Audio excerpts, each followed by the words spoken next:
கண்மணி அன்போடு காதலன் நான் எழுதும் கடிதமே. பாட்டாவே படிச்சிட்டியா?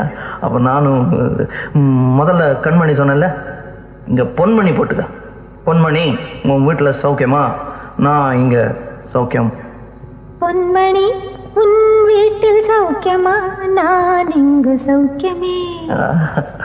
உன்னை நினைச்சு பார்க்கும்போது கவிதை மனசுல அருவி மாதிரி கொட்டுது. ஆனா அதை எழுதணும்னு உட்காந்தா அந்த எழுத்து தான் வார்த்தை.